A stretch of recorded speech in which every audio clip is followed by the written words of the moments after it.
ada acara pengajian, jadi mohon maaf kalau ada acara-acara yang suara-suara yang masuk. Oke Bapak Ibu, jadi ini saya coba ramu ya. Sebenarnya sistem manajemen terpadu atau terintegrasi itu banyak karena kita batasi dalam bidang QHSE, quality, health, safety dan lingkungan, maka kita akan batasi. Jadi manajemen terpadunya itu adalah di bidang lingkungan, K3 dan kualitas. Jadi kita coba batasi di situ. Sebenarnya bisa aja si sistem manajemennya mengcover juga sistem manajemen keamanan informatika gitu ya, atau misalkan sistem manajemen pencegahan korupsi gitu. Itu bisa Bapak Ibu ya. Tapi karena temanya kita QHSE, kita batasi aja di 3 atau 4 itu, ditambah 1 SMK 3 ya. SMK 3 itu adalah produk lokal yang terkait dengan K3 manajemen sistem di tempat kerja, dan ini mandatori Bapak Ibu. Saya ingin garis bawahi, SMK 3 itu mandatori. Jadi alih-alih Bapak Ibu OSAS atau ISO 45001, saya menyarankan silakan Bapak Ibu mengimplementasikan SMK 3 PP 50 tahun 2012 ya. Itu sebenarnya sangat komplit dan komprehensif. Kalau Bapak Ibu menerapkan itu, ISO 45001 atau OSAS lewat lah ya. Jadi grade-nya sebenarnya saya selaku auditor praktisi K3 sebenarnya sangat mengagumi, mengapresiasi SMK 3 PP 50 ya. Cuma sayang di situ dia berlaku sebagai regulasi dan auditnya 3 tahun sekali. Jadi selama 3 tahun nggak ada audit eksternal, menyenangkan ya. Jadi itulah yang bikin kita itu jeblok. Artinya jeblok itu biasanya orang kalau nggak di surveillance, nggak diawasi, kecenderungan untuk belok kiri, belok kanan itu menjadi tinggi ketimbang diawasi ya. Nah itulah yang terjadi. Ini autokritik aja nih buat bapak-bapak, ibu-ibu yang berkecimpung di dunia K3 ya. Kenapa sih audit eksternalnya cuma 3 tahun sekali ya? Nah itu masukan tuh saya.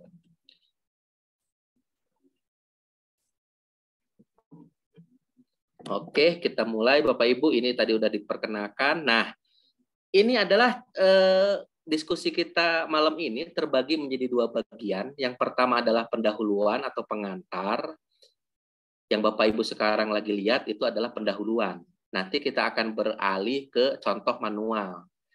Karena saya itu dengan teman-teman di standar.id ya, itu ingin memberikan pengalaman secara praktis ya.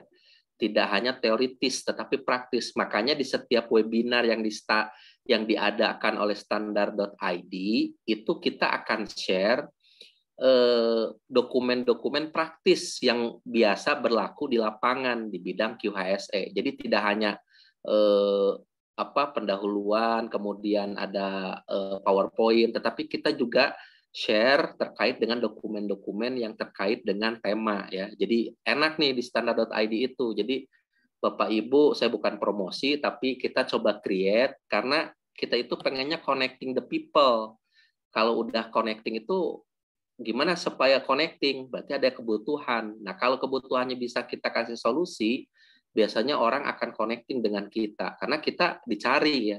Makanya kita dalam suatu webinar itu terkait dengan tema itu pasti ada dokumen-dokumen praktis yang akan ditindaklanjuti atau di follow up melalui diskusi-diskusi via WA group. Jadi ini berlanjut bagus. Jadi saya harapkan setiap kali webinar karena waktunya terbatas, kalau ada yang mau ditanyakan itu tanya saja di WA, insya Allah itu akan dibahas gitu ya.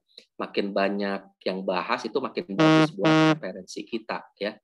Kita nggak ingin memonopoli kebenaran, tetapi kita ingin men-share pengalaman kita di bidang QHSE. Mohon maaf, mungkin pengalaman saya lebih dari 16 tahun ya bisa sedikit membantu gitu. Jadi QHSE itu tidak saklek kayak matematika 2 kali 2, tetapi sesuai kebutuhan ya. Makanya di sistem yang ISO itu tergantung kita.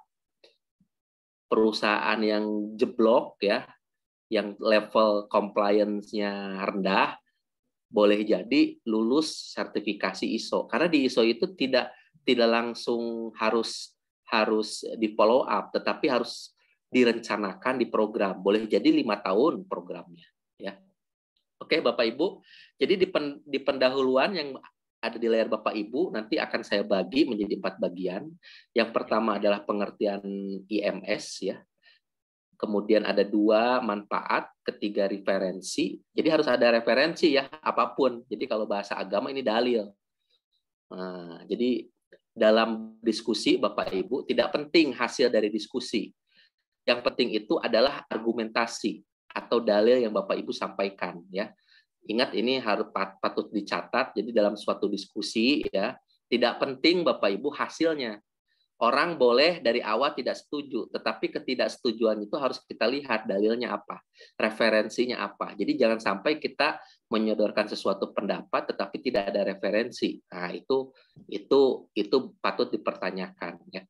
Yang keempat, bagaimana menyusun IMS. Nah, ini penting ya. Saya bikin ini menjadi 2. Oke. Yang pertama terkait dengan definisi. Nah, definisi kita cari yang umum aja lah, nggak usah terlalu textbook ya. Definisi apa itu SMT ya? Sistem manajemen terpadu atau terintegrasi adalah sistem manajemen yang mengintegrasikan proses-proses dalam suatu organisasi ya, dalam satu kerangka yang lengkap. Nah, ini lengkap Pak Bu ya, jangan ada yang kelewat ya. Kemudian yang kedua adalah memadupadankan berbagai sistem manajemen yang sudah ada. Karena kita ada di QHSE, berarti ada manajemen mutu, 1, kemudian ada manajemen K3, kemudian ada manajemen lingkungan. Sebenarnya bisa juga dipadu-padankan dengan sistem manajemen yang lain, misalkan sistem tadi manajemen anti korupsi ya, kemudian anti penyuapan, kemudian sistem manajemen bisnis sustainability, itu banyak. Yang penting kita harus melihat kesamaan, apa common isunya di situ. Nanti kita akan coba lihat ya. Jadi kalau ditanya, Kang, apa sih IMS itu? Integrated Management System. Itu adalah sistem manajemen terpadu yang mengintegrasi sistem manajemen yang ada di perusahaan. Jadi kalau sudah diintegrasikan, Bapak Ibu, diharapkan tidak ada redundant, tidak ada pengulangan, tidak ada 3 kali audit. Kebayang kalau Bapak Ibu ya, tidak diintegrasikan, maka internal auditnya kalau ISO-nya ada 3 atau 4, berarti 4 kali internal audit ya. 1 berdasarkan ISO 9001, satunya berdasarkan 14001, dan seterusnya ya. Kemudian dokumen juga sama, nanti akan bertumpuk kalau tidak diintegrasikan ya. Mana yang sama itulah yang akan kita integrasikan ya. Oke.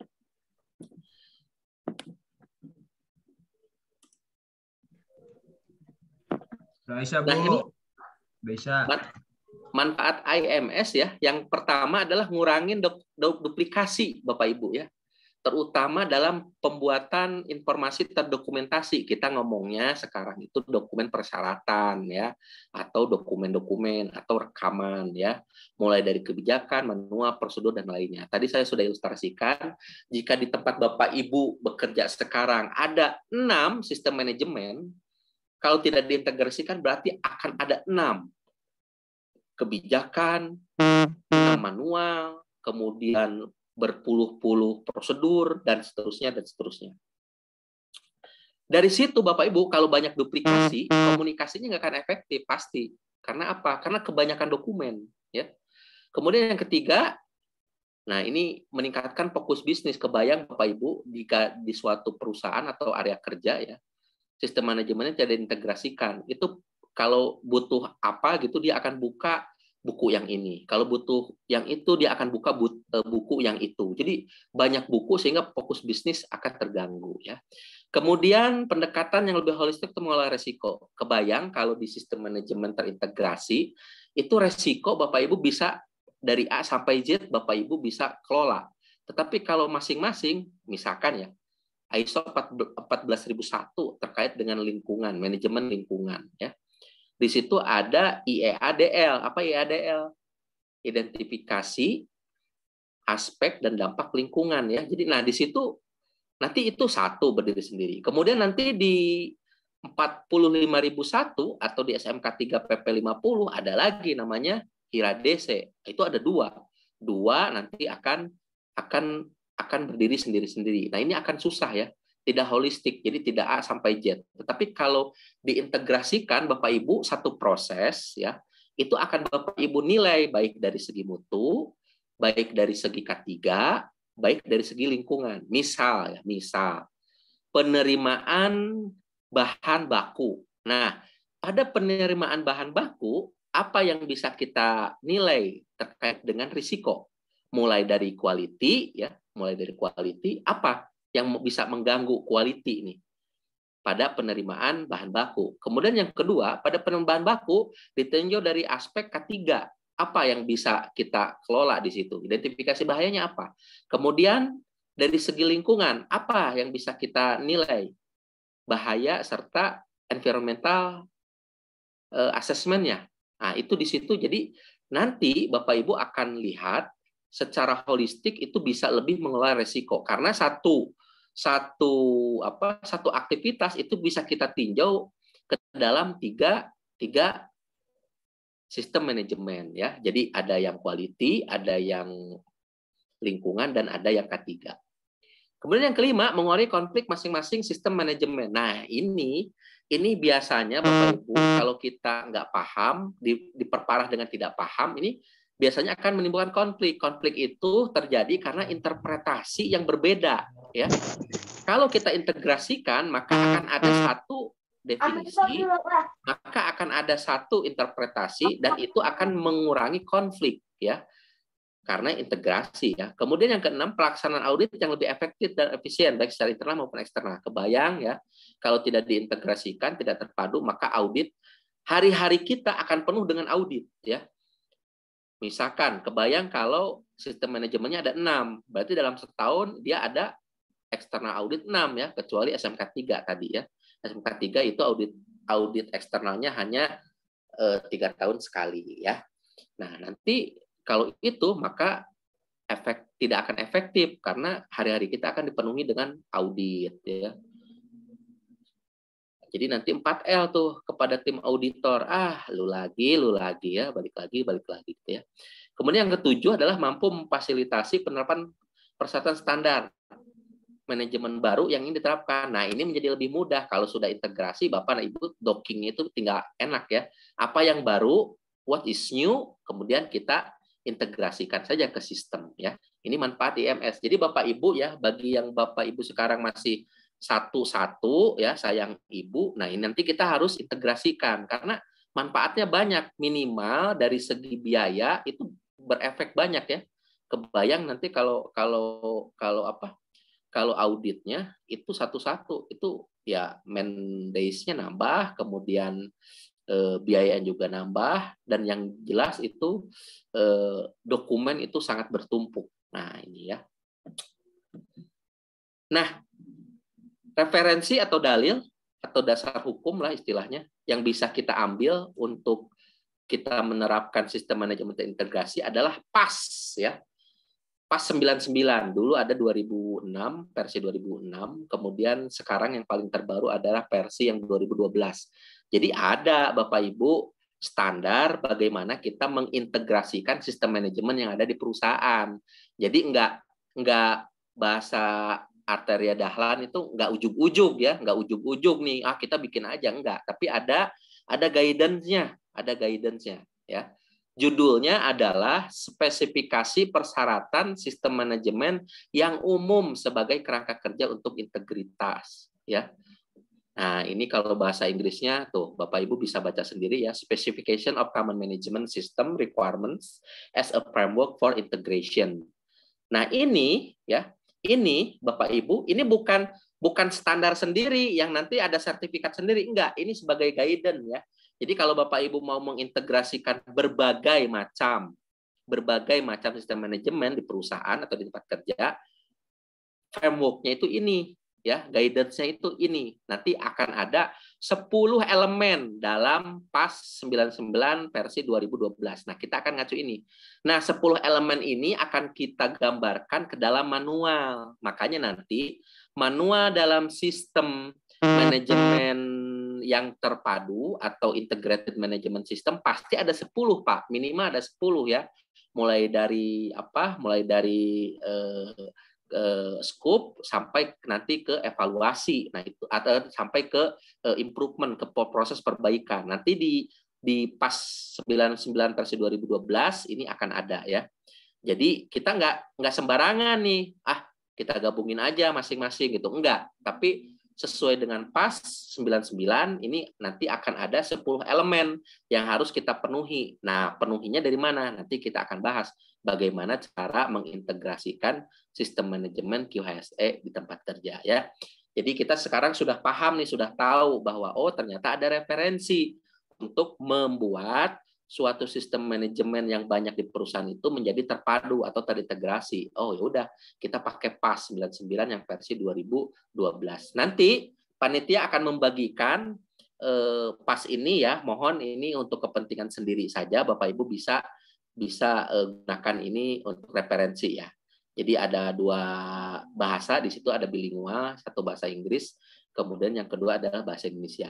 Jelas PAS ini ada terdiri dari 10 elemen yang nanti 10 elemennya Bapak Ibu bisa lihat di contoh IMS manual itu Bapak Ibu bisa lihat. Jadi kalau Bapak Ibu ingin menerapkan sebenarnya secara mudah Bapak Ibu tinggal ganti saja elemen-elemen di dalamnya. Jadi judulnya nggak usah diganti, tapi Bapak Ibu bisa sesuaikan dengan apa yang ada di tempat kerja Bapak Ibu ya. Nanti dilihat di contoh manual IMS yang nanti akan kita bagikan ya. Oke. Nah, di PAS 99 versi 2012 secara umum Bapak Ibu harus mencari mana persyaratan yang umum dari klausul-klausul yang dipersyaratkan oleh masing-masing sistem manajemen. Misal ya, pada sistem manajemen lingkungan ya, cari yang common-nya.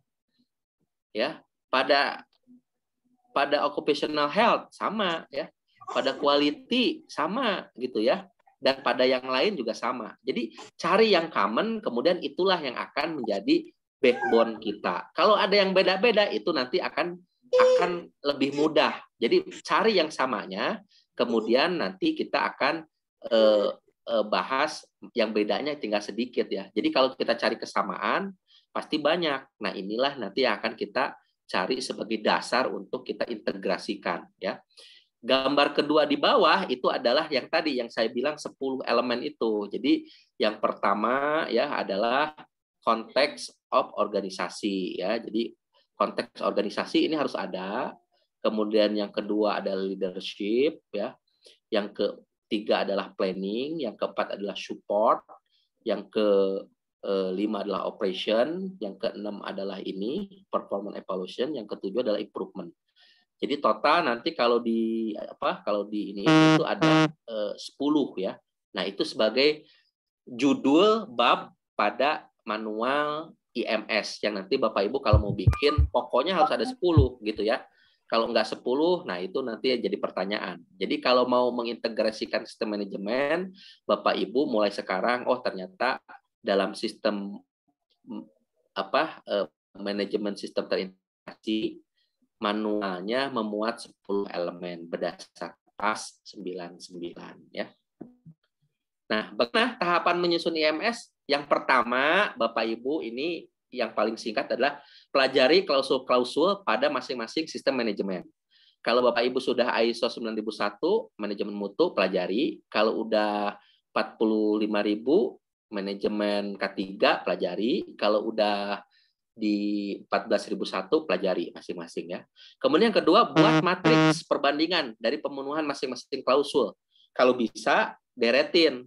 Paling kiri 9.001 ya, tengah 14.001, kemudian yang kanan misalkan 45.001. Nah, dari situ akan timbul pemenuhannya berapa, dari situ akan timbul gap analisis. Jadi gap itu kan lubang.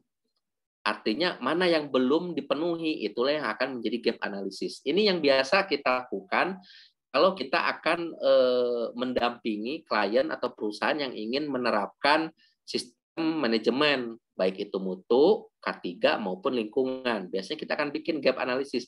Caranya ini Bapak Ibu ya, membuat matriks perbandingan dari pemenuhan klausul-klausul.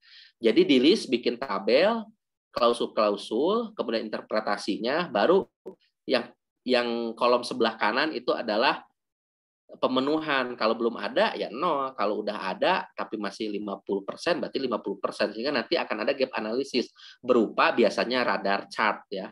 Radar chart itu enak. Kita bisa melihat berupa angka. Ini apakah angkanya full 100 atau tidak.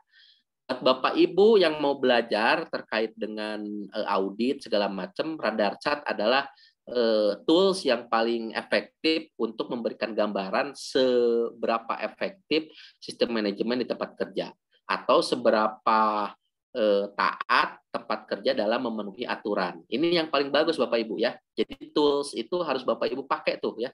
Salah satu toolsnya adalah radar chart. Radar chart itu dibuat dari tabel pada Excel, kemudian dibuatkan grafiknya berupa radar. Nah, radar ini berupa persentase dari 0 sampai 100 ya. Kalau 100 berarti taat, full. Kalau enggak berarti apa yang kurang. Nah, itu nanti Bapak Ibu bisa lihat apa yang kurangnya, itu ada di gap analisis ya. Nah, di sini Bapak Ibu dilihat ya, yang saya bilang tadi ya, di ISO 9001 apa? Di ISO 14001 apa? Di ISO 45001 apa? Paling banyak nih, paling enak ini Bapak Ibu sandingkan ya, antara 91 sampai ke 45001. Kalau ada 4 ya tambahin lagi 1 di sebelah kanannya ya. Nah, ini Bapak Ibu akan bisa lihat tuh, scope sama ya, kemudian normatif 4.1, 4.1 sama. Sehingga nanti Bapak Ibu di prosedur ataupun di manual ini bisa Bapak Ibu bilang bahwa misalkan ya, pada konteks organisasi, bahwa bab konteks organisasi ini mengacu pada klausul 4.1 di ISO 9001 versi 2015 dan ISO 14001 versi 2015 dan ISO 45001 versi misalkan 2018 misalkan. Jadi begitu nanti ngomongnya di manual itu harus begitu. Jadi di tiap bab dibilang bahwa ini mewakili dari klausul anu gitu ya. Nah, jadi Bapak Ibu harus bikin, ini wajib nih. Jadi komparasi atau perbandingan antara klausul di masing-masing sistem manajemen. Jadi tugas Bapak Ibu yang tadi ya, pelajari masing-masing klausul. Ini yang biru adalah mutu, yang hijau adalah lingkungan, yang merah adalah K3 ya. Nah, Bapak Ibu bisa lihat tuh sampai 10 ya. Nah, 10 inilah yang akan kita masukkan ke dalam manual maupun ke dalam prosedur. Jadi di manual itu harus ada 10 bab nih ya, 10 elemen. Nah, 10 elemennya itu isinya adalah klausul-klausul yang ada di masing-masing sistem manajemen. Mana yang common itu yang akan kita jadikan satu. Kalau yang beda itu dikecualikan, nanti ada klausul sendiri yang akan muncul di situ ya. Nah, gitu ya. Mulai sekarang kita sudah mulai paham bahwa apa yang mau diintegrasikan, yang common-common, yang sama-sama ya. Kalau yang sama itu berarti yang sama nih judulnya 4.1 sama judulnya, berarti itu sama tuh. 4.2 ada nggak? Sama ya, 2 sistem manajemen sama, kemudian 45001 tinggal ditambahin nih workers and other interested parties ya. Nah, ini ada nih, kalau ini ada worker dan interested parties ya, dan seterusnya ya. Apalagi yang sama? Nah, ini dilihat Bapak Ibu. Kalau ini Bapak Ibu bisa lihat ya, yang samanya 4, 5, 6, 7, 8, 9, 10. Nah, ini yang samanya nih Bapak Ibu. Yang tengah ini sama. Yang bedanya itu yang ini, yang kiri kanan ya. Yang kiri kanan nih. Lebih mudah ya memahaminya ya. Nah, di sini bedanya dikit. Yang sini bedanya dikit. Yang sini bedanya yang ini. Nah, sehingga nanti Bapak Ibu, yang akan Bapak Ibu bikin common ini yang tengah. Nah, yang tengah ini. Kemudian ini adalah kekhasan dari sistem manajemen yang lain penyusunnya ya. Di sini planning and change, people ada. Tapi kita akan lihat Bapak Ibu, supaya ini nggak terlalu beda, nanti kita lihat contoh dari manual dari IMS yang sudah pernah dibikin. Dan ini bagus sekali ya. Saya coba cari manual IMS yang paling bagus dan mudah untuk dipahami. Nanti kita akan masuk ke situ. Oke. Nah, lanjutan lagi. Bagaimana tahap menyusun IMS? Tadi yang pertama kan pelajari klausul-klausul yang ada di masing-masing sistem manajemen. Kemudian yang kedua bandingkan ya. Kemudian isi pemenuhannya. Nah, yang ketiga kalau ada yang belum penuh, Bapak Ibu penuhi dulu gap analisisnya sehingga semuanya masuk ke angka 100 atau di atas 90 ya. 90%. Kemudian keempat simulasikan prosedur-prosedur IKA dan FOM. Kebanyakan Bapak Ibu prosedur IKA dan FOM itu gantung di sistem manajemen di manual. Makanya manualnya dulu yang harus dibikin sehingga nanti prosedurnya bisa diringkas. Yang tadinya 4 mungkin jadi 1, yang tadinya 6 mungkin jadi 3. Nah, itu begitu ya. Yang kelima adalah evaluasi SOP IKA dan FOM. Nah, hasilnya dari ini maka akan menjadi manual integrated management system. Nanti Bapak Ibu harus mention di manual IMS-nya terkait sistem manajemen apa. Harus masukin tuh manual IMS dalam kurung ISO 9001, ISO 14001, dan ISO misalkan ISO 45001. Kalau Bapak Ibu mau nambah lagi misalkan SMK 3 PP 50 gitu ya. Jadi harus ada dalam kurungnya manual IMS dalam kurung apa gitu ya. Nah, ini hanya contoh di proses manajemen review ada output sama input ya. Input dulu ada output. Saya ingin menggambarkan bagaimana satu klausul Bapak Ibu bisa Bapak Ibu jelaskan melalui satu tabel saja ya. Nah, Bapak Ibu bisa lihat ya tabelnya ada perbandingan ISO 9001 ya, kemudian ada OSAS, ada ISO 14001, kemudian ada SMK 3 PP 50. Nah, ini ada di situ ya. Jadi ini yang nanti akan Bapak Ibu bikin di manual kayak begini nanti nih bentuknya 1, 2, 3, 4. Kebetulan ini ada sampai SMK 3. Tapi kita batasinlah 3 ya. Jadi OSAS-nya kita upgrade ke 45001. Sama sih ya. Nah, struktur IMS sendiri Bapak Ibu intinya adalah manual ya. Bukan di prosedur Bapak Ibu, tapi di manual. Manual dulu. Bapak Ibu harus bikin satu manual sistem manajemen terintegrasi atau terpadu, kemudian baru nanti dari situ Bapak Ibu bisa menentukan SOP mana yang Bapak Ibu mau gabung, karena tergantung manualnya. Ingat ya, setiap form itu harus nyambung ke prosedur atau instruksi kerja, setiap instruksi kerja harus nyambung ke SOP, setiap SOP harus nyambung ke manual. Jadi jangan terputus. Kalau istilah agama, sanadnya itu harus nyambung ya. Begitu pula dalam sistem tadi.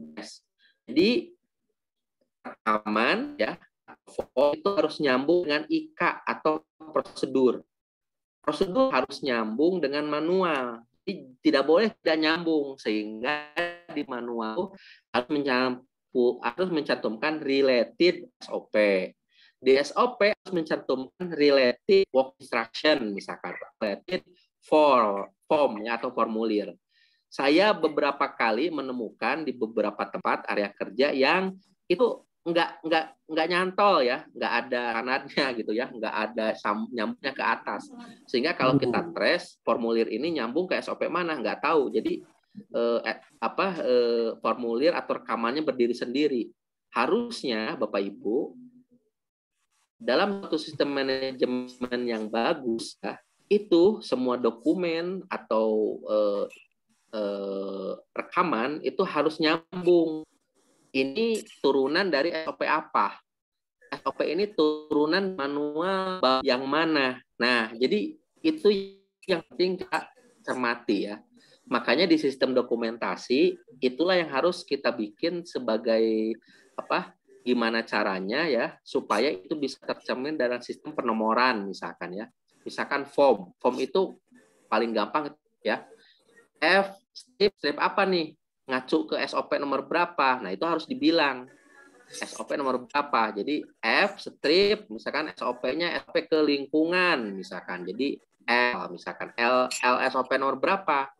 L misalkan 111. Berarti itu form ini mengacu pada SOP lingkungan nomor 111. Kita tinggal buka SOP nomor 11 itu apa sih, terkait apa? Oh, mungkin terkait dengan lingkungan.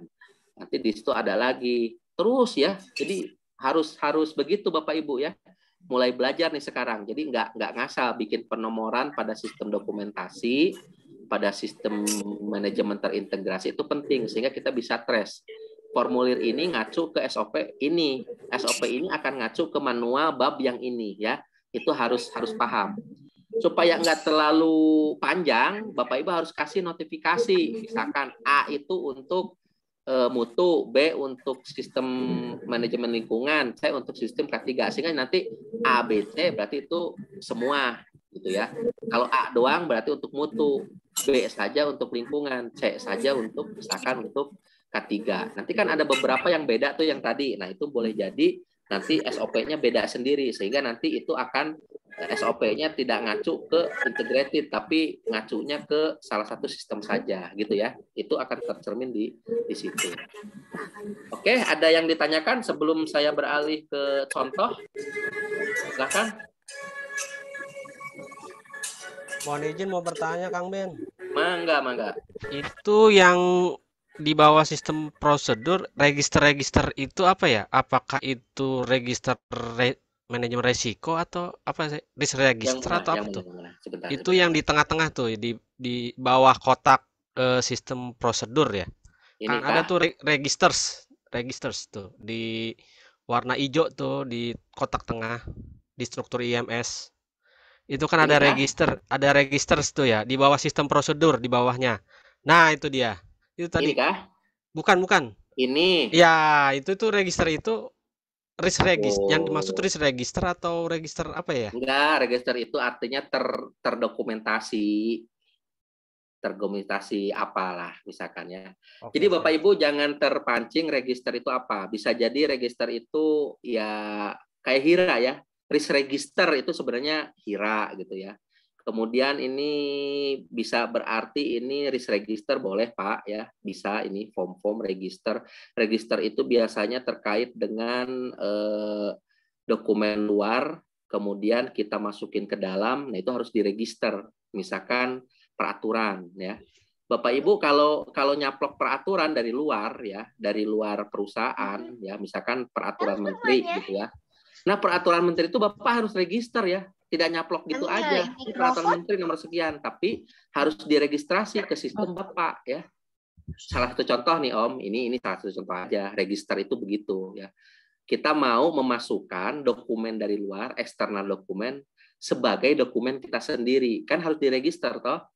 Nah, gitu ya. Kalau di bidang limbah B3, manifest limbah B3 yang diterbitkan oleh negara, nah itu harus diregister Bapak Ibu sebagai formulir apa? F nomor sekian. Nah, itu diregistrasi. Itu salah satu contohnya ya. Boleh jadi ini juga berarti terkait dengan apa tadi risk assessment ya. Boleh ya. Oke, ada lagi yang lain? Jadi Bapak Ibu kalau mau pengen memulai mengintegrasikan sistem manajemen, ingat ada dasar hukumnya, ada referensi yaitu PAS 99. Di PAS 99 ada 10 elemen ya. Tadi sudah dilihat. Nah, Bapak Ibu ketika membuat manual, pertama kali membuat manual adalah bikin babnya berdasarkan elemen-elemen yang tadi ya. Ini kita akan lihat nih. Kita akan lihat, coba kita akan lihat ya. Kita lihat nih. Beralih ke contoh. Nah, beralih ke contoh. Nah, Bapak Ibu, sudah kelihatan ya contoh ya? Ini Bluebird ya, bukan Blue Band. Ini juga bukan perusahaan taksi ini ya. Ini dari luar nih. Salah satu ya, salah satu. Nah, ini Integrated Management System Manual ya. Nah, ini kita bisa lihat ya, ini versi 1. Bapak Ibu ada yang paham versi dengan edisi? Kan ada tuh di apa di dokumen edisi. Artinya itu pertama dibuat ya, Bang, Kang. Ah, kalau versi, kalau revisi, Revisi sudah diperbaiki. revisi itu ke isi apa ke format? Ada formulir HIRA. Dulunya ada bahaya jumlahnya 12. Kemudian ganti bulan ternyata jumlahnya jadi 24. Yang 11 versi berapa? Yang 12 versi berapa? Yang 24 versi berapa? Yang jelas nanti yang 24 adalah versi lebih tinggi ketimbang yang ini. Jadi revisi dan versi itu ya boleh jadi sama. Bapak Ibu terserah. Yang penting ketika di manual ini dijelasin yang dimaksud dengan versi di manual ini adalah terkait dengan isi, bukan ke format. Kalau isi Bapak Ibu boleh ngomongin edisi ya. Jadi gitu ya Pak ya. Boleh Bapak Ibu ngomongin versi itu adalah edisi, boleh ya. Edisi itu terkait dengan format. Tapi kalau revisi itu terkait kepada isi ya.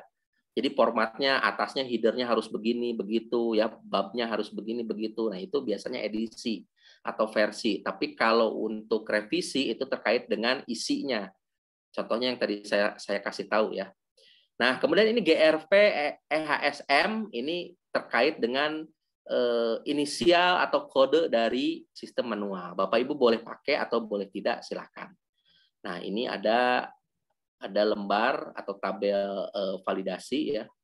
Nah, ini ada revisi, ada date, ada outdoor ya dan lain sebagainya. Nah, ini nih konfidensial internal publik. Ini silahkan Bapak Ibu ya. Bapak Ibu bisa padu-padankan, bisa pakai atau enggak terserah. Jadi kalau internal khusus internal, kalau konfidensial mungkin kalau di sini namanya integrated sistem manual saya berpikir tidak ada yang konfidensial ya kecuali laporan keuangan atau misalkan hasil internal audit misalkan. Gitu ya. Pengangkatan yang kecuali ya. Gimana Pak?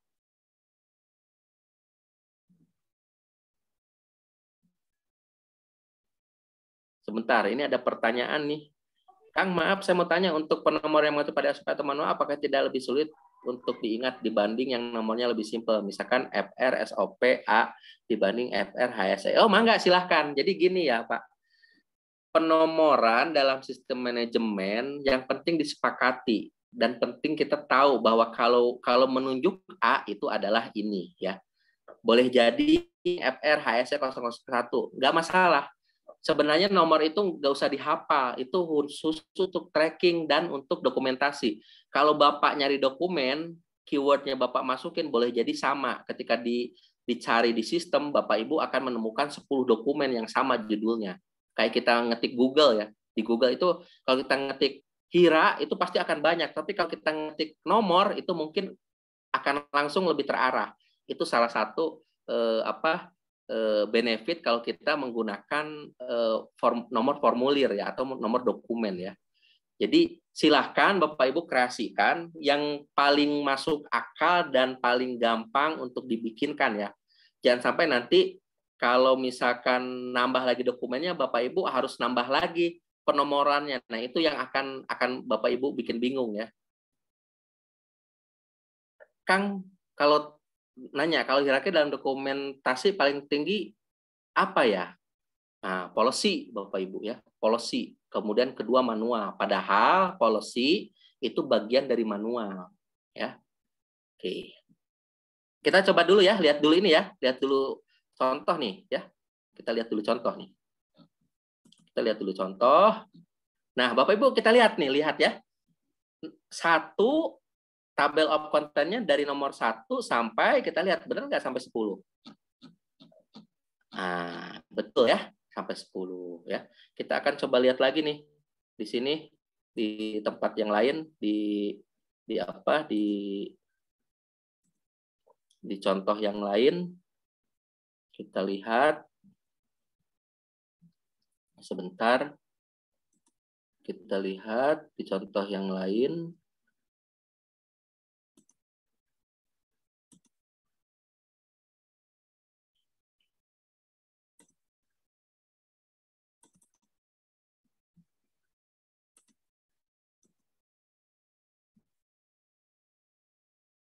Bentar.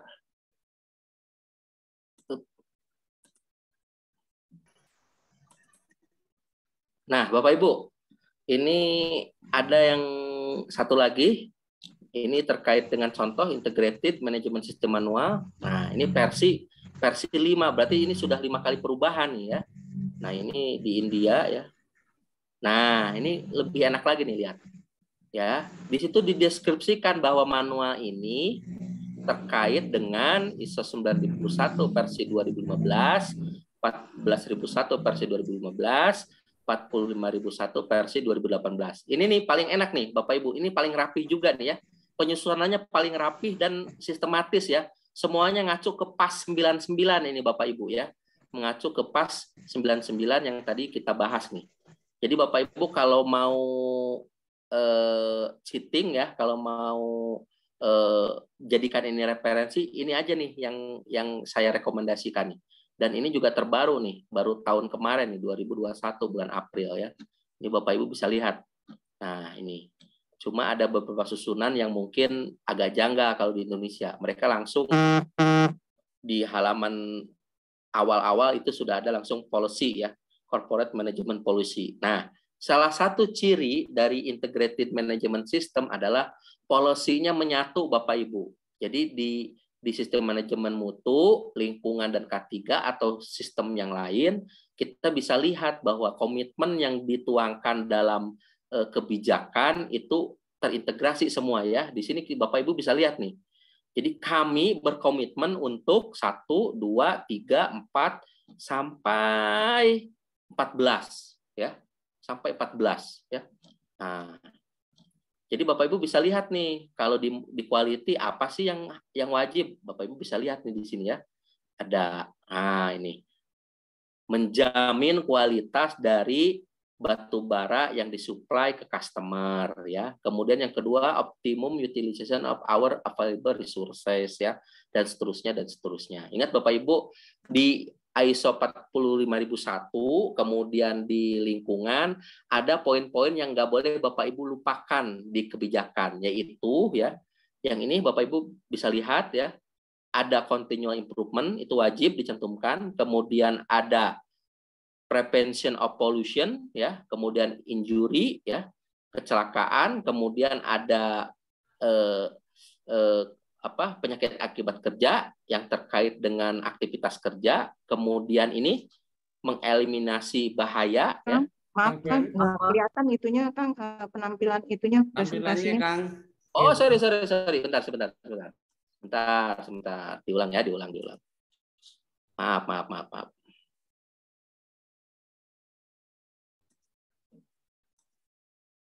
Ini terlihat?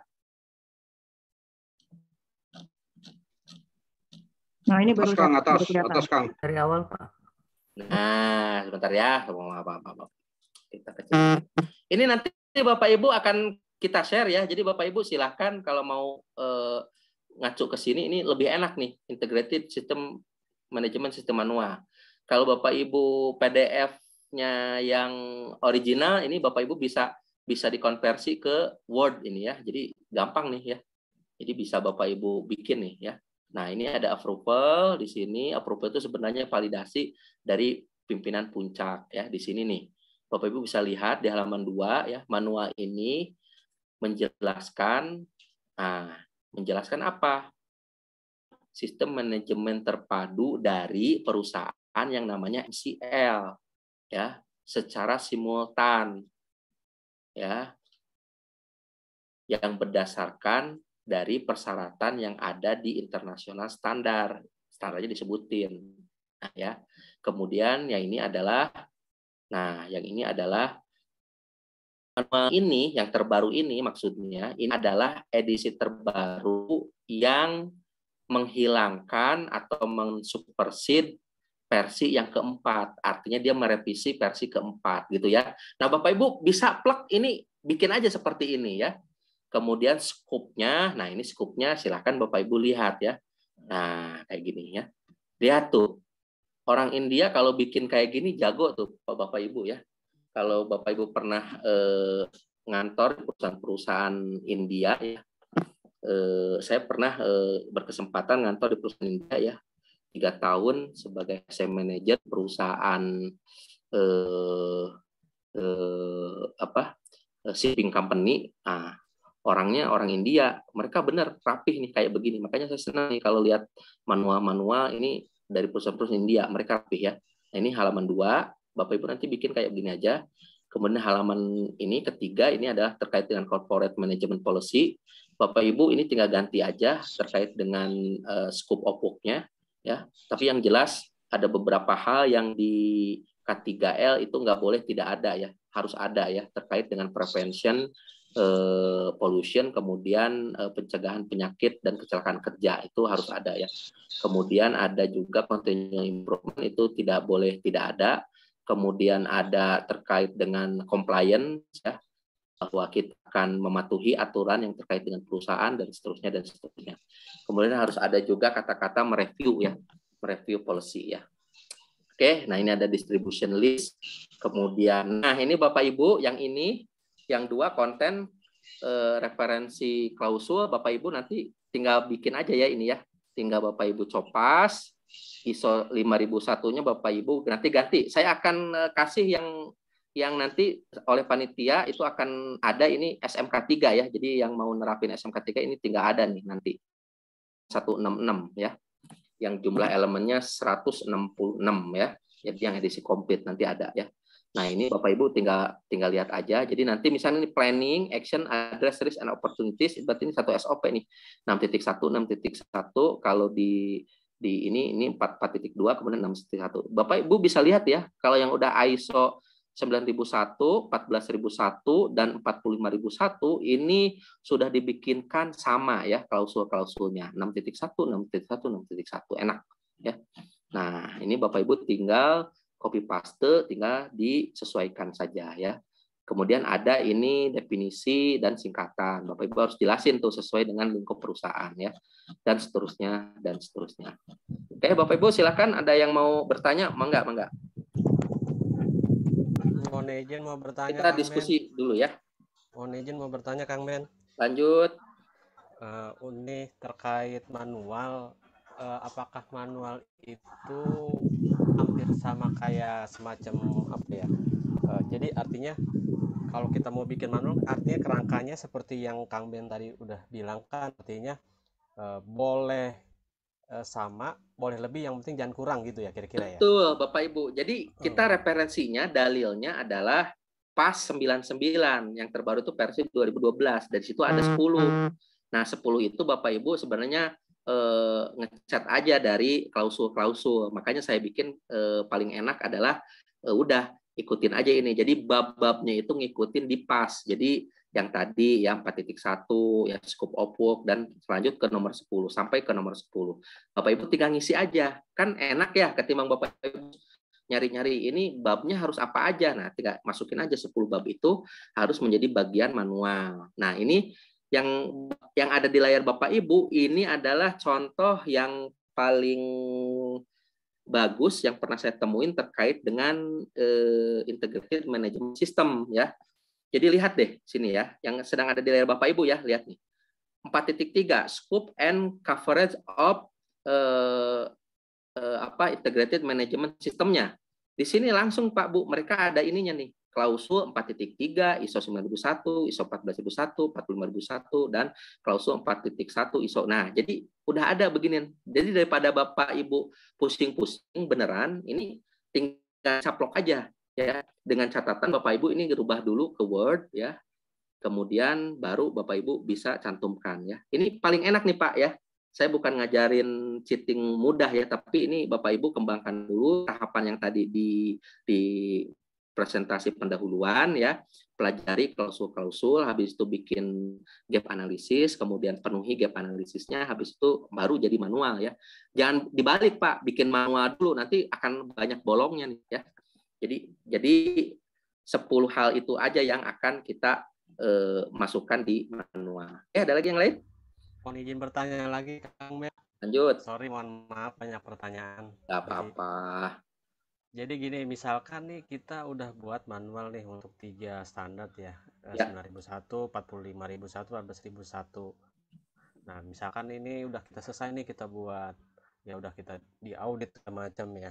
Tiba-tiba kita mau menggandeng dengan standar yang lain nih. Misalkan ada Ya. standar masuk mau kita gandeng. Apakah nanti dalam proses manualnya cukup penambahan dari 2 standar itu atau bikin baru lagi manualnya?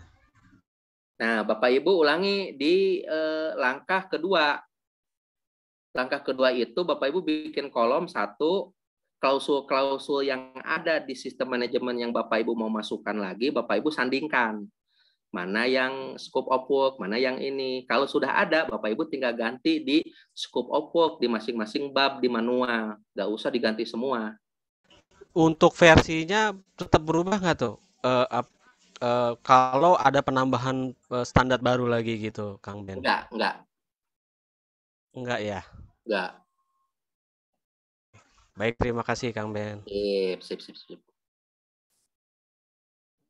Mohon maaf, saya matiin video ya, karena sinyalnya naik turun nih. Oke, ada lagi yang lain Bapak Ibu, silahkan. Sanatnya kita tambah 31.000. Oke. Siap. Boleh. Ya. Kalau Bapak Ibu lihat nih ya. Nah.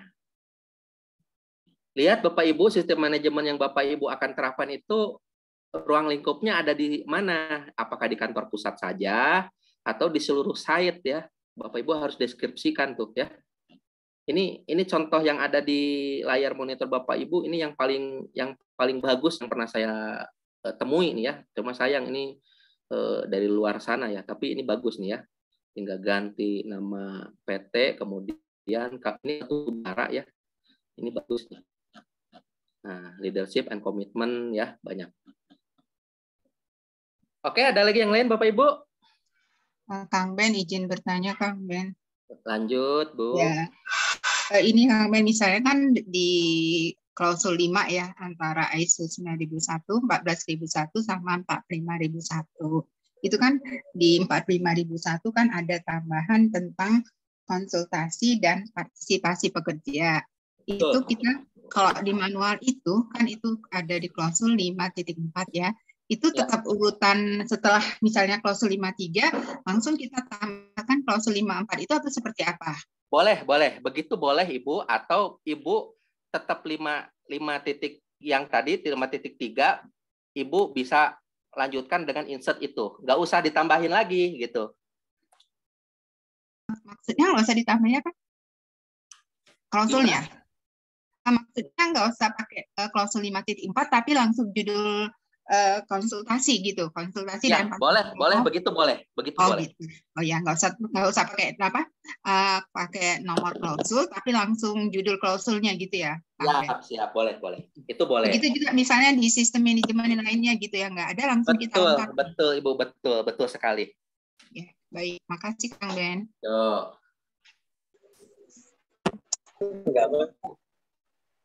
Ada lagi yang lain? Cukup lagi. Betul, izin bertanya, Kang Ben.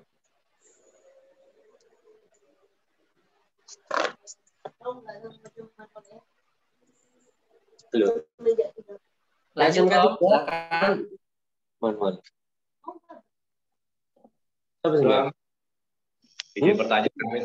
Ya, gimana? Aku lihat ya.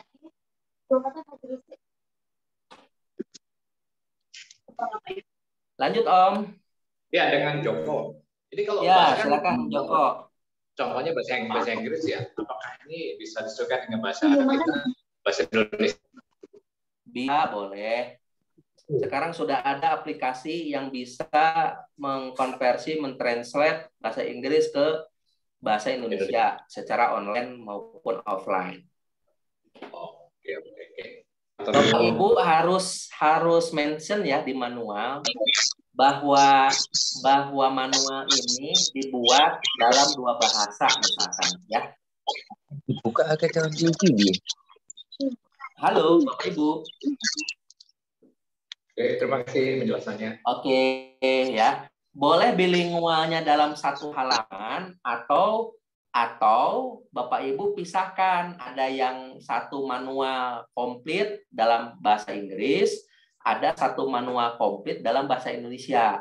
Atau Bapak Ibu bikin satu manual tapi dua bahasa, kan beda ya. Jadi ada yang satu bahasa, ada yang manualnya bahasa Inggris, ada yang bahasa Indonesia, berarti ada 2 jilid tuh, 2 eksemplar. Ada juga yang menggunakan format kolom. Jadi sehingga nanti sebelah kiri bahasa Inggris, sebelah kanan bahasa Indonesia, terserah. Yang penting Bapak Ibu memahami dan itu dimention di manualnya bahwa ini manual ini dan seluruh SOP itu dibuat dalam 2 bahasa misalkan. Silakan.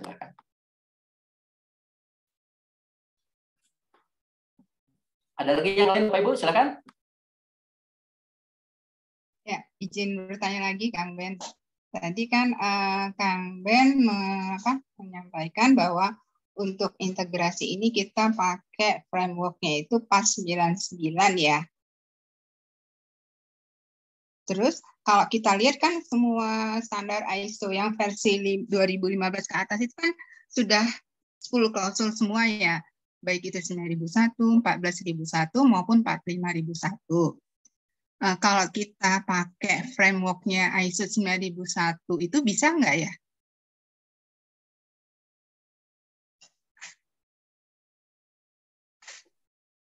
Kenapa kita ngacu ke PAS? Supaya yang belum ngacu ke 9001 itu masih bisa dimasukin Bu. Makanya di PAS 99 itu tetap babnya itu ada 10.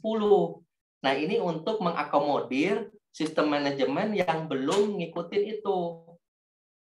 Jadi kalau Ibu udah 9001 nggak apa-apa, ngacu 1 ke situ, tetapi yang lainnya ngacu ke 9001 gitu Bu. Tetapi pada praktek yang umum di seluruh dunia, untuk mengintegrasikan sistem manajemen yang mungkin berbeda dari 9001, boleh jadi kan bingung, wah di sini di sistem manajemen yang lain mungkin cuma ada 8 atau ada 12 malah lebih. Nah, itu silahkan Ibu ngacu aja ke PAS, minimal requirement adalah 10 gitu loh Bu. Ya, baik. Terima kasih Kang Ben. Oke, silakan Bapak Ibu, kita diskusi aja ya, karena kalau nggak diskusi ini banyak pertanyaan, bingung ya. Kang Ben, kalau perusahaan baru dan semua sistemnya perusahaan masih belum begitu jalan sepenuhnya, sebaiknya implementasi ISO 9001 dulu atau sekalian saja semua. Ini saya menyarankan ya, sesuai kebutuhan saja. Perusahaan butuhnya apakah semua atau satu-satu ya. Ini bisa kita uji dengan menggunakan istilahnya SWOT analisis.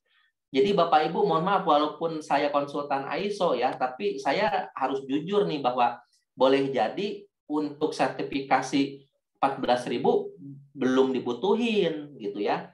Jadi saya menganut mazhab mana yang paling dibutuhkan, paretonya apa. Kalau misalkan 9.001 ya 9.001 dulu ya. Tetapi kalau Bapak Ibu sudah menerapkan 9.001 ya, itu insya Allah nggak akan jauh-jauh yang lainnya, tinggal docking aja ya. Jadi kalau mau milih sebenarnya di antara ke-3 atau ke-4 sistem manajemen itu mana yang paling komprehensif, lihat klausulnya. Klausul ISO 9001 kan lebih banyak, berarti 9001 aja dulu yang harus diimplementasi, itu sebagai dasar ya. Audit juga sama, itu mengacu ke 9001 sebenarnya ya. Jadi kalau mau dibilang mana yang lebih didahulukan ya 9001 dulu, kan kita jualan dulu ya. Jualan dulu produk, untuk memenuhi jualannya kita harus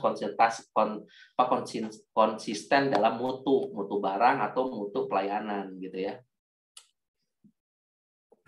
Kang Ben dari Karisma nih, izin tanya untuk integrasi ISO 9001 dan bagaimana gambarannya. Oh ya, nanti khusus untuk yang 31.000 ya, 31.000 nanti ada tuh. Nanti ada di file yang akan dibagikan. Ini khusus untuk 9001 dengan 31.000 ada. Kebetulan filenya saya punya nih ya. Jadi Mbak Karisma atau Mas Karisma, Om Karisma nanti dibagi ya. nanti dibagi ini. Ini gampang nih. Ini gampang artinya ini tinggal integrasi aja nih, ada ya. Oke. Yang lain Bapak Ibu, ingat kita pada tataran praktis nih, biar Bapak Ibu langsung bisa implementasi nih. Gimana caranya mengintegrasikan sistem manajemen yang ada di tempat Bapak Ibu. Kalau Bapak Ibu bingung, yang tadi aja Bapak Ibu, oh berarti harus ada 10 minimal. Itu aja yang Bapak Ibu bikin. 10 itu artinya 10 bab ya. 10 judul besar dalam manual. Nanti di manual itu harus ngomongin apa yang diminta oleh standar. Kalau di standarnya menyakup tiga sistem manajemen, dibilang bahwa bahwa bab ini mewakili 3 klausul dalam ISO ini, ISO itu, dan ISO yang ini gitu ya. Jangan sampai nggak dibikinkan deskripsi kayak gitu, karena nanti akan itu menjadi scope kita ya. Silakan yang lain Bapak Ibu. Om Denny kalau memang bisa itu nanti itu ya setelah acara langsung dibagikan saja tuh. Siap, Kang. Siap ya. Oke, kita lihat lagi ya ini ya, kita lihat lagi.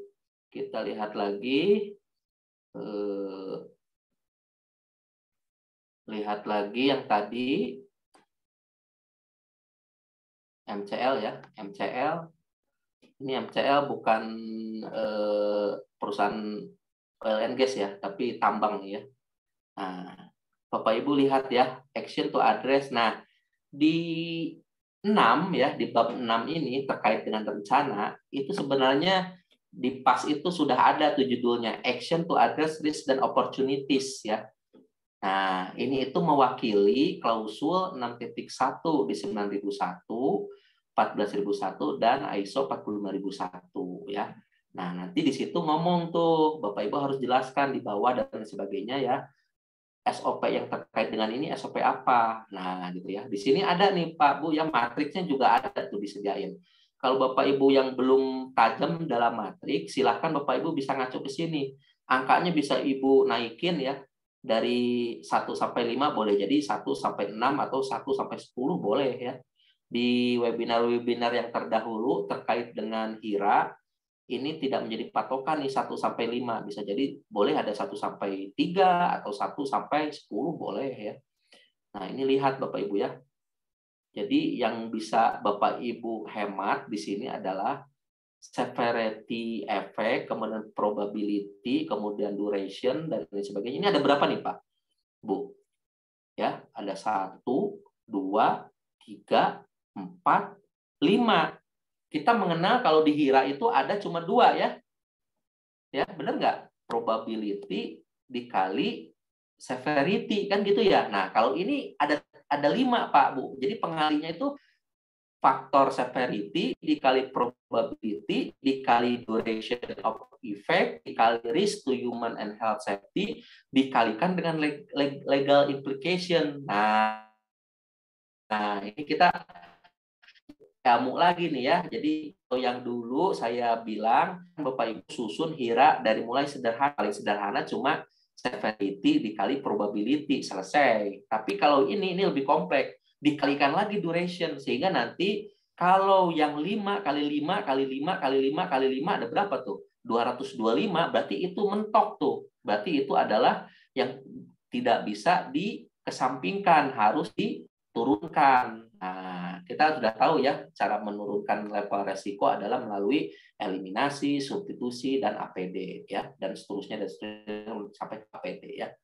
Nah, Bapak Ibu lihat di sini di layar Bapak Ibu banyak faktor. Nah, ini dikali ini menghasilkan tingkat resiko ya. Kalau dulu kita belajarnya cuma tingkat probability. Kalau di MCL ini ternyata dikalinya sama duration, sama risk to human, sama legal implication ya. Nah, kita belajar banyak lagi ya terkait dengan HIRA. Kalau dengan demikian Kang bisa tambah tajam. Karena apa? Karena hampir seluruh aspek tercover dalam HIRA ya, dalam resiko. Jadi resiko terkait dengan keparahan ada ya, terkait dengan kemungkinan ada, panjangnya lamanya dampak ada ya, kemudian dampak terhadap kesehatan orang ada ya, kemudian legalnya nih, legalnya. Boleh jadi Bapak Ibu ya, severity sama probability-nya kecil, tapi di aspek legal itu harus memenuhi, misalkan baku mutu. Makanya di situ ada lihat tuh, di legal implication nomor 5 itu maksimum permissible limit specify under legislation permit. Artinya ini baku mutu ya. Jadi kalau dikasih di situ bahwa misalkan nanti di environmental risk assessment dibilang bahwa kondisi kita masih di atas baku mutu, ya artinya tidak memenuhi baku mutu, berarti legal implication-nya 5. Nah, gitu ya. Jadi banyak nih ya. Terus ini ada manajemen objective and planning to achieve them ya. Nanti kalau di PAS ini tinggal masukin aja Bapak Ibu. Saya yakin ini yang orang India ini juga ngikutin ke PAS nih. Percis ngikutin ke PAS ya. Tinggal dia nambahin keterangan-keterangan yang lainnya, misalkan record formatnya nomor 11.3 ya, kayak gini-gini nih ya. Nah, nanti Bapak Ibu tinggal cari aja nih MOU as determined by misalkan perusahaan Bapak Ibu PT ABC ya. Nah, gitu ya. Gitu. Ini planning of change ya. Di sini di PAS itu sudah ada Bapak Ibu MOC-nya itu judulnya adalah rencana perubahan. Nah, rencana perubahan ya. Ada nih. Jadi komplit nih ya. Paket komplit nih dari MCL nih ya.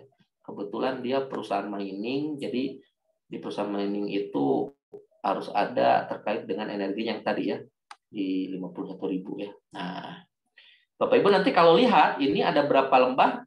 Ada 83. Nah, termasuk nanti SOP dan form-formnya ini udah komplit nih tuh. Ya, udah komplit nih, udah komplit. Jadi Bapak Ibu bisa ini jadikan salah satu referensi nih. Ya, salah satu referensi nih, misalkan ya. Ini yang ada di layar Bapak Ibu, manajemen review record ya. Nah, lihat Bapak Ibu, formatnya sangat-sangat terintegrasi ya. Enak ya. Nih, lihat reviewnya reguler apa spesial. Jadi kalau reguler kan setahun sekali atau setahun 2 kali. Ada juga yang mungkin spesial request. Tiba-tiba BOD dapat order untuk membuat produk baru. Nah, berarti manajemen review dulu tuh ya, spesial. Di review pada tanggal berapa ya. Kemudian review attendant by ya. Nah, itu titik-titik kalau disatuin semua bingung. Tulis aja di situ as per daftar hadir gitu ya. Nah, terus kemudian ada review agenda tuh ya. Komplit nih Bapak Ibu ya. Bapak Ibu bisa ngacu ke sini nih. Ini edisi komplit nih, bagus nih ya. Kemudian ada statut compiled record ya. Nah, ini ada ya. Ini komplit Bapak Ibu ya. Kalau saya lihat nih komplit ya. Nah, kemudian ada ini internal audit report tuh Bapak Ibu bisa lihat ya. Elemennya mulai dari 4.1 sampai 10.3 ini ada ya. Bapak Ibu tinggal contreng-contreng aja ya. Apakah NC ya atau dia memenuhi ya atau comply. Nah, Bapak Ibu cip titik gitu ya. Ini bagus nih ya. Observation. Nah, jadi ini sebenarnya gede tapi ini dikecilin nih. Ini sebenarnya satu lembar sendiri nih ya. Nah, kemudian yang ini adalah terkait internal audit plan. Jadi rencana internal audit. Nah, ini tinggal Bapak Ibu isi nih, ini misalkan produksi 1, ini produksi 2, ini workshop, ini maintenance gitu ya, ini engineering, ini security, ini dan seterusnya ya. Ini gampang nih. Ini tanggal berapa? Ini klausul 4.1, 4.2 terus ya. Nah, ini ya kalau integrasi tinggal isi. Kemudian yang ini adalah customer feedback record. Nah, ini rekaman yang wajib ada di ISO 9001. Nggak boleh tidak ada. Kalau ini nanti bisa fail ya sertifikasi ini ya. Sertifikasi ISO 9001. Nah, ini ada customer feedback ya. Bapak Ibu, kalau Bapak Ibu paham, feedback dari customer itu bisa berupa apa Bapak Ibu? Ada 3 ya. Yang satu komplain. Komplain itu adalah tingkatan terburuk dari feedback dari customer, harus dihindari ya, nggak boleh ada komplain. Nah, ini nanti akan masuk kepada lagging ya, quality.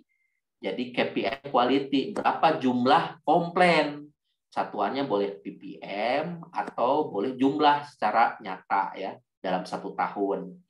Yang kedua, feedback dari customer selain komplain apa Bapak Ibu? Di bawahnya komplain. Ada yang tahu? Ada yang sering ngajuin? Selain komplain, Bapak Ibu? Tidak setiap feedback ya diperlakukan sebagai komplain. Nah, Bapak Ibu nanti di SOP harus dibilang gitu ya, mana yang masuk kriteria komplain, sehingga tidak setiap masukan jadi komplain. Kalau begitu nanti Bapak Ibu akan pusing sendiri. Bisa-bisa KPI Bapak Ibu tidak akan tercapai karena setiap feedback itu menjadi komplain ya, tidak begitu pola pikirnya.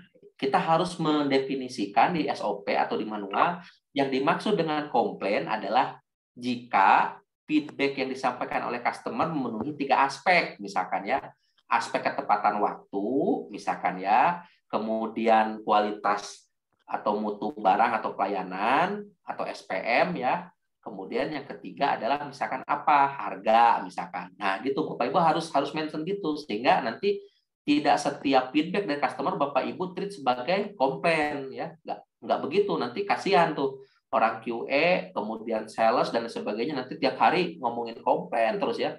Nah feedback yang kedua Bapak Ibu itu boleh jadi terkait dengan suggestion atau usul ya, boleh jadi si customernya ngelihat ini tutup botolnya bisa diperbaiki, ini bisa diimprove. Nah Bapak Ibu itu bukan komplain tapi itu usul ya, masukin ke QA ya.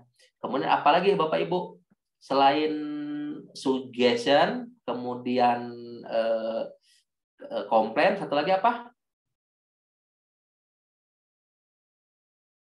3 ya, PR nih, PR biar nanti di WA ada gerak ya. Ya ada lagi Bapak Ibu yang lain yang mau bertanya, ini terkait dengan customer feedback nih. Ini terkait dengan manajemen objektif. Nah, OTP K3L ya, OTP K3L. Lihat tuh Bapak Ibu ya. Di sini Bapak Ibu, ini edisi paling kompak ya, paling kompak nih terkait dengan OTP K3L. Objektif, target, action plan, dan achievement. Tuh, udah langsung nih ya, dalam 1 tahun, dalam 1 lembar formulir yang kompak. Tuh, lihat ya. Jadi nomor ini environmental, OHS, energi objektif. Apa nomor 1, 2, 3 ya. Target actionnya apa, resources required-nya apa. Nah, Bapak Ibu silakan ngacu ke sini ya. Ini bisa sangat kompak nih, bagus nih ya. Kemudian ini energi performance plan biasa ditambang harus ada ya. Kemudian apalagi ini adalah operational process nih ya. Bapak Ibu bisa taplok benang merahnya. Nah, ini interested parties ya. Bapak Ibu harus deskripsikan di manual Bapak Ibu ya, pihak-pihak yang berkepentingan ya. Kemudian Bapak Ibu harus mengidentifikasi apa ekspektasi dari mereka kepada kita ya. Misal kalau di India itu ada pemerintah India. Nah, di sini mungkin pemerintah Indonesia. Misalkan nanti Bapak Ibu kasih di situ yang lebih spesifiknya apa pemerintah Indonesia itu. Misalkan Departemen Perindustrian, Kementerian Lingkungan Hidup, Kementerian Tenaga Kerja dan Transmigrasi, atau apa. Nah, di situ Bapak Ibu cantumkan investment performance, sustain profitability and performance dan seterusnya ya. Ini harus ada nih ya. Jadi saya sih menyarankan ini Bapak Ibu silakan nanti dipadu-padankan ya. Syaratnya ini di-convert dulu ke Word, kemudian Bapak Ibu tinggal ganti ya.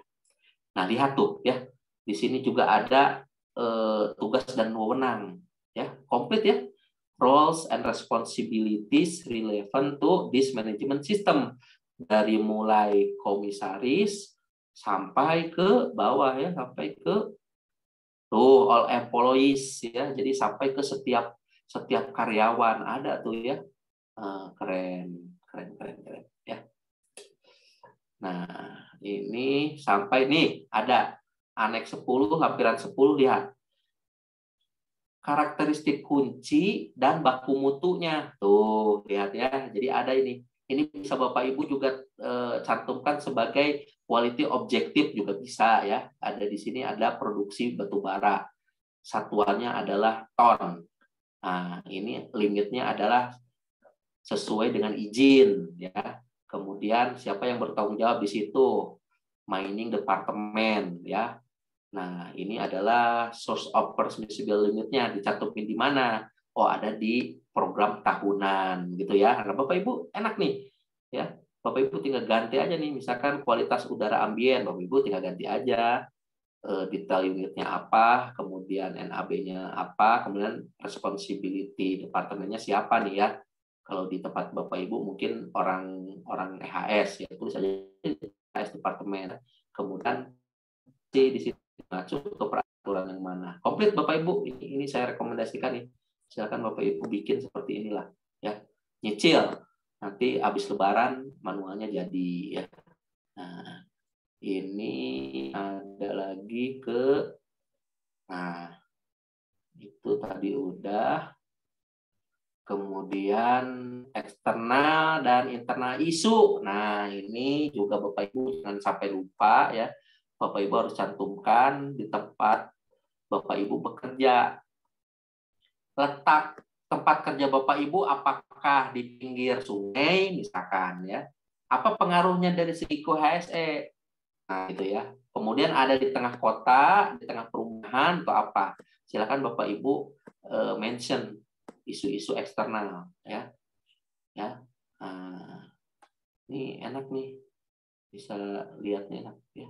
Tuh. Ini manajemen review record tadi udah, internal audit report udah, internal audit plan, customer feedback record ada ya. Kemudian OTPK 3L ada ya. Kemudian ini apa nih? Ini adalah dokumen isu amendment record. Ini biasa dalam dokumen kontrol. Nah, di implement itu ada 3 ya Bapak Ibu, Satra, kemudian 10.2 sama 10.3 ya. Nah, jadi mantap nih Bapak Ibu ya. Tuh ada materi sudah bisa di-download. Silakan Bapak Ibu. Ada yang mau ditanya lagi Bapak Ibu?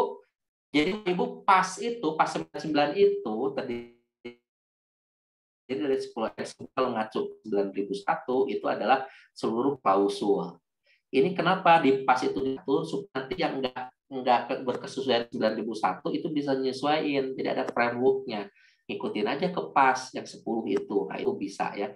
Bagaimana cara menyusun manualnya ada di situ. Itu juga nanti akan menjadi file yang akan dikirim oleh panitia ke Bapak Ibu sekalian ya. Ada internal audit plan ya. Ini komplit nih. Saya seneng nih. Saya aja di perusahaan saya ini nggak begini ya. Oke, Bapak Ibu, ada yang mau ditanya lagi? Ya, Pak, kalau cara ngerayu manajemen supaya integrated gimana? Bilang. Dari sini kita bisa menghemat sertifikasi. Dari sini kita bisa menghemat audit, Pak. Yang tadinya 21 juta bisa jadi 7 juta gitu ya. Atau bisa jadi cuma 11 juta ya. Kang Ben, mau izin mau bertanya Kang Ben. Silakan Om Patoni. Kalau keuntungan dari PAS itu selain dari sisi dokumen, kalau dari sisi training gimana ya untuk SDM-nya itu sendiri, Kang Ben?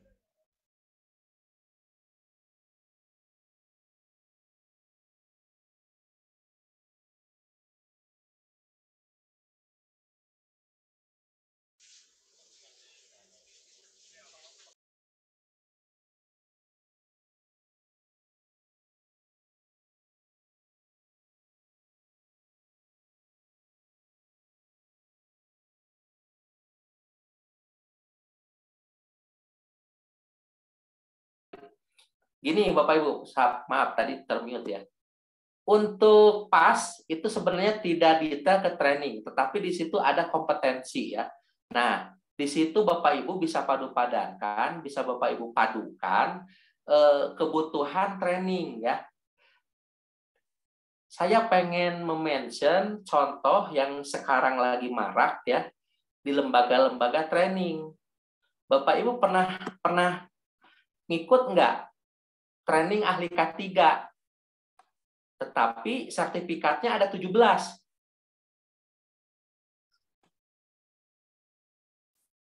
Ada yang begitu?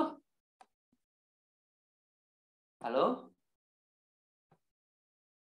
Halo? Iya ada Kang, banyak.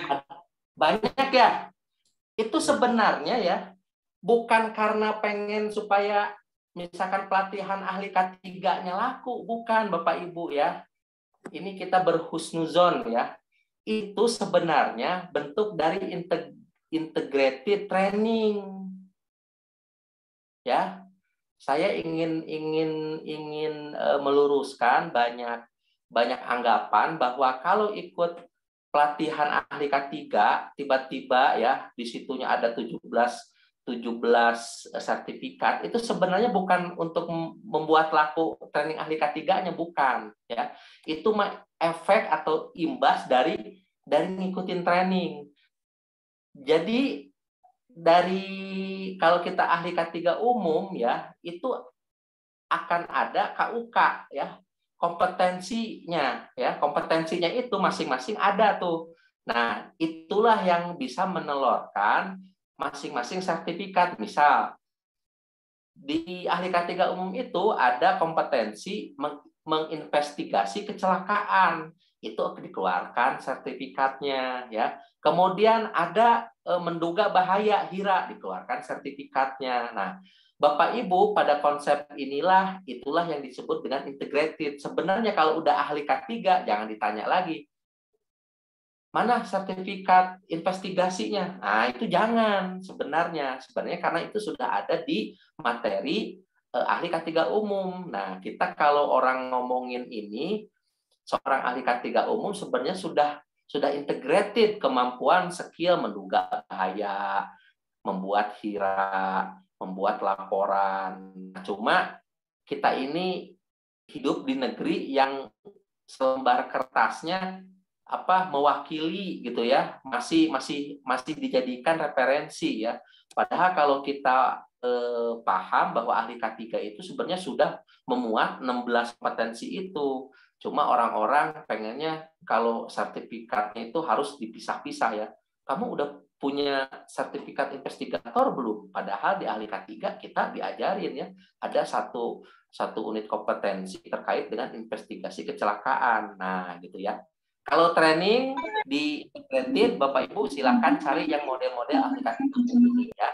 Jadi itu salah satu bentuk contoh untuk mengintegrasikan training yang dibutuhkan banyak. Bisa Bapak Ibu cari provider yang satu training bisa 17 gitu ya.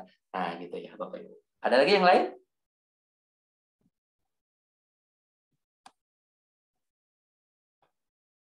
Kan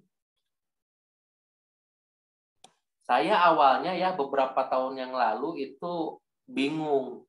Kenapa ya itu ahli K3 umum sertifikatnya jadi banyak ya? Oh, ternyata kita berhusnuzon bahwa itu adalah dikeluarkan dari masing-masing unit kompetensi. Nah, kan boleh gitu. Dan itu memang menarik minat orang untuk ikut jadinya. Satu training sertifikatnya 17 ya. Nah, kayak integrated ini Pak ya, integrated ini Bapak sebenarnya panitia bisa saja nelorin 4 sertifikat, satu sertifikat integrated management system, satu sertifikat awareness ISO 9001, satu sertifikat awareness ISO 14001, satu sertifikat awareness ISO 45001. Nah, kan gitu, sama ya. Nah, Bapak Ibu silakan nanti rundingan dengan orang purchasing ya, kalau untuk nyari atau HRD untuk nyari lembaga training yang bisa gitu satu training, bisa nggak Pak sertifikatnya? Kalau unit kompetensinya ada ya bisa mengeluarkan sertifikat yang lain gitu ya. Nah, oke, ada lagi yang lain Bapak Ibu? Kang Ben mau bertanya. Yuk. Ini kan bahas K3, jadi saya mau bertanya. Ada kan pelatihan di K3 muda, K3 madya, K3 umum. Itu biasanya dibedainnya dari materinya itu apa ada batas-batasannya itu untuk pembahasan tiap sertifikat itu Kang Bet? Ada Bapak ya. Kalau yang muda ya, Pratama, Madya itu ngacu ke BNSP ya. Ke Kepmenaker berapa gitu ya, ada, nanti kita carikan. Itu sebenarnya ngacu ke BNSP. Yang akan bedanya adalah jumlah jam kerja, jumlah jam pelatihan, karena nanti unit kompetensi yang akan diujikan itu berbeda ya. Nah, kebetulan saya nggak ngambil yang BNSP nih, saya ngambil yang langsung Kemenaker, sehingga langsung full. Jadi nggak ada tuh yang muda ya, pertama kayak gitu-gitu. Jadi itu yang beda adalah unit kompetensi yang akan diambil. Karena unit kompetensinya berbeda, lebih ringkas, sehingga si jam pelatihannya itu, jam pelajarannya menjadi lebih ringkas juga ya. Tapi tetap nanti bisa dia, selama dia ditunjuk oleh Kemenaker, dia bisa menjadi ahli K3 umum ya. Nggak masalah, Mas. Kalau udah kewenangannya mah sama aja berdasarkan Kepmen ya. Nanti Kepmennya bilang bahwa kewenangan ahli K3 ada 6 ya. Jadi ya ikut aja. Nggak ada tuh istilahnya berbeda ya kalau udah jadi ahli K3 umum di perusahaan mah. Lihat SKP Ya. sama Pak, SKP. izin bertanya Pak. Lanjut.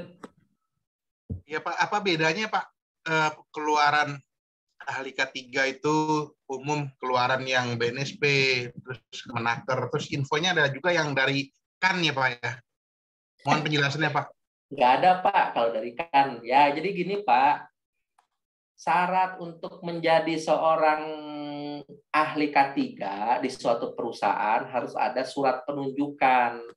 Ahli K3 itu idealismenya adalah orang yang bekerja di perusahaan tapi ditunjuk oleh negara untuk mengawasi jalannya implementasi K3 di tempat kerja. Jadi ada dua Pak komponen yang penting. Yang pertama berwenang. Berwenang itu syaratnya 1 ditunjuk dan 2 kompeten. Nah, untuk mendapatkan pengakuan kompetensi, Bapak boleh melalui 2 cara. 1 melalui training yang disertifikasi BNSP, satunya yang langsung ke Kemenaker, Pak. Jadi ada 2. Nah, kalau udah lulus dari pelatihan Kemenaker maupun BNSP, Bapak baru dianggap kompeten, tapi belum berwenang selama Bapak belum dapat SKP. Misalkan, saya lulus dari pelatihan calon ahli K3 umum, berarti saya berkompeten, sudah kompeten Pak, selama sertifikatnya ditandatanganin oleh orang Kemenaker ya. Nah, kalau Bapak ikutin jalur BNSP, Bapak juga akan dapat sertifikat kompetensi masih sebagai calon ahli K3. Kalau sudah ditunjuk, Bapak sudah kerja, kemudian perusahaan tempat Bapak kerja mengusulkan kepada menteri mengangkat Bapak sebagai ahli K3, barulah Bapak menjadi ahli K3. Jadi ada 2 Pak ya, 2 aspek nih. 1 kompeten, satunya berwenang. Selama Bapak belum ditunjuk, belum dapat SKP dari menteri, berarti Bapak belum jadi ahli K3, Bapak baru calon, baru kompeten doang. Nah, kompetensinya itu boleh Bapak ikutan yang BNSP atau Bapak ikutan yang Kemenaker.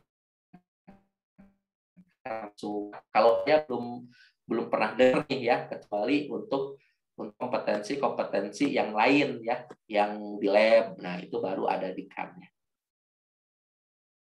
Silakan yang lain.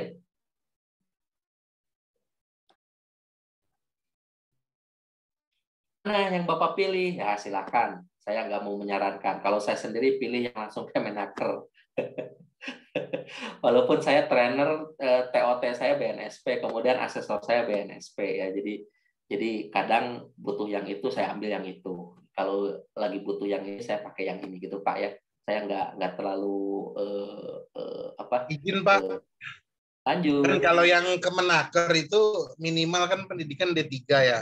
Betul. Kalau yang BNSP informasinya SMK sederajat bisa, dengan catatan dia sudah 5 tahun lebih bekerja di tim safety atau HSE gitu ya Pak? Betul Pak. Jadi kalau BNSP ngacunya ke SKKNI. Nah di SKKNI itu ada ininya Pak, ada ada minimal dia sekolah, sama di Kemenaker, cuma ya bedanya itu. Makanya saya lebih memilih yang Kemenaker aja, Pak. Ingat, ini bukan bagi-bagi kue ya Bapak Ibu, tapi ini mengakomodir orang-orang yang sudah lama bergelut di Septi, tapi belum berkesempatan sekolah lagi. Gitu Pak ya. Kemenaker kan pakai aturan, susah. Nah, di BNSP mengakomodir itu ya. Kan kita harus equal ya. Jangan sampai senior-senior kita yang sudah 19 di ahli K3 kok harus kuliah lagi gitu ya. Nah, itu. Kalau di Jepang, Pak, kalau udah ahli K3 itu udah spesialis, Pak ya. Jadi udah spesialis. Jadi nanti untuk automation gitu, spesialis automation, K3-nya K3 automation gitu ya. Kalau di kita agak unik nih, ahli K3 umum gitu ya. Ahli K3 umum, ada ahli K3 kimia, ada ahli K3 listrik dan seterusnya ya. Ada ahli K3 rumah sakit nggak, Pak? Belum ada ya. Ahli K3 rumah sakit itu ahli K3 umum. Nah, harusnya itu diusulin tuh sama asosiasi. Harus ada ahli K3 rumah sakit, karena rumah sakit itu beda, Pak. Dia itu selain safety harus secure. Makanya di sistem manajemen rumah sakit ada 2 klausul yang spesifik untuk rumah sakit ya. Nah, itu harusnya ditindaklanjuti juga dengan kompetensi orang nih ya. Orang kalau di tempat kerja kan ke orang yang sehat, Pak. Kalau di rumah sakit ke orang yang sakit. Nah, jadi ada 2 klausul yang harusnya Kemenaker sama Kemenkes itu berkolaborasi bikin satu ahli K3 rumah sakit ya. Karena khas ya di rumah sakit itu. Saya nggak mengecilkan yang ahli K3 umum sekarang kerja di rumah sakit, enggak. Cuma kalau ada ahli K3 listrik, ada ahli K3 kebakaran, ada ahli K3 kimia, ya harusnya ada juga ahli K3 rumah sakit ya. Karena rumah sakit itu sangat-sangat spesifik ya, harusnya lebih bisa tuh ya. Nah, nantilah ngobrol-ngobrol sama Pak Budi lah, Budi Gunawan ya. Oke, ada lagi yang lain, Pak? Silakan. Ada yang sudah bikin manual integrated management system, Bapak Ibu? Kalau belum ada, silakan ngacu ini. Kalau mau disempurnakan, silakan juga ngacu ini ya. Enak nih. Jadi klausul-klausulnya udah ada, Bapak Ibu tinggal centang-centang aja nih, kasih tahu ya. Monitoring and measurement resources, lihat ya. Ini di halaman 30 ya. Ada hidden terkait dengan measuring equipment. Kebayang ya, ini benar-benar sangat integrated ini manual ini ya. Nah, Bapak Ibu tinggal kasih tabel, lanjutin ke bawah ya dalam bentuk Excel ya. Equipment yang digunakan, nama, nomor equipment. Nah, ini persyaratan monitoring, karakteristik yang harus diukur. Ya, parameter pengukuran, akurasinya bagaimana, metodenya bagaimana. Nah, ini salah satu bentuk rekaman. Ini tuh ya, tabel yang ini tuh, ini salah satu rekaman wajib yang harus Bapak Ibu ada pada ISO 9001 ya. Nah, ini harus ada rekaman ini ya. Rekaman monitoring measurement alat-alat. Nah, kalibrasi juga, rekaman kalibrasi itu salah satu rekaman wajib di ISO 9001 ya. Nah, ini ada juga tuh. Bapak Ibu tinggal lanjutin ya. Ini ada header-nya doang, kemudian Bapak Ibu tinggal lanjutin ke bawah. Udah jadi satu form ya. Keren. Kompetensi. Nah, kompetensi Bapak Ibu ada di sini. Ya. Mana tadi? Mohon maaf.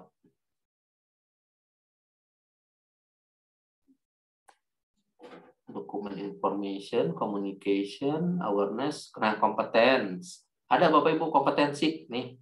Di pas 99 itu ada satu judul namanya competence ya. Ini masuk dalam support ya. Dalam bab support, subbabnya kompetensi ya.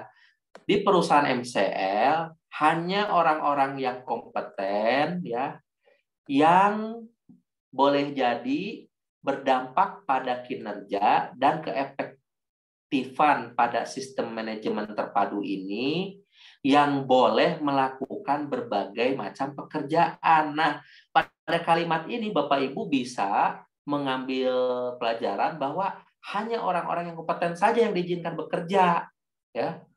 Akan tetapi bagaimanapun jika ada orang baru direkrut atau hasil dari pemilihan dan teridentifikasi tidak kompeten pada pekerjaan yang barunya, maka mereka harus mengikuti pelatihan in-house. Gitu ya. Tuh, ada tuh kalimat pembukanya ya. Jadi ini yang membuat perusahaan ini compact ya. Nah, subbab ini mengcover klausul 7.2 pada ISO 9001 dan ISO 45001 dan ISO 14001 serta klausul 4.5.2 pada ISO 50001 ya. Itu Bapak Ibu tuh enak. Nah, ini Bapak Ibu tinggal ganti aja pada misalnya perusahaan ABCD ya. Pada PT ABCD hanya orang-orang kompeten yang kinerja dan efektivitas sistem manajemen ini yang diperbolehkan untuk melakukan pekerjaan. Gitu ya. Nanti kalau pembukanya seperti itu. Bagaimanapun ada yang berasal dari proses multi dan diidentifikasi belum kompeten, maka harus mengikuti misalkan OJT, on the job training. Cukup satu kalimat ini auditor akan menerima nih Pak ya. Nah, baru nanti di bawahnya silahkan mengacu kepada prosedur rekrutmen, silahkan mengacu kepada prosedur rotasi mutasi, silahkan mengacu pada prosedur misalkan training need analisis ya, kayak gitu-gitu. Enak nih, tinggal tambah-tambahin aja Bapak Ibu ya. Nih, ada kalimat lagi di bawahnya ya. Sistem manajemen terpadu yang berhubungan dengan persyaratan kompetensi ya, berdasarkan tuh, ada berdasarkan Pak level pendidikan ya. Nih ada nih, level pendidikan ya. Nih, level pendidikan, kemudian training, keahlian, pengalaman, nah, dan fungsi-fungsi lain dijelaskan pada lampiran 6. Ya, lampirannya Bapak Ibu ya, di bawah nih. Enak nih. Ya, enak nih. Lampiran 6. Keren ya. Nah. Enak nih Pak, bisa lihat ininya apa? Lampiran-lampiran ini. Ya. Keren-keren. Nah, Bapak Ibu, ini benar-benar sangat enak untuk Bapak Ibu bisa jadikan referensi ya. Ini mana lampiran 6? Aneks 3, aneks 4, aneks 6. Nah, lihat ya, aneks 6 nih Bapak Ibu.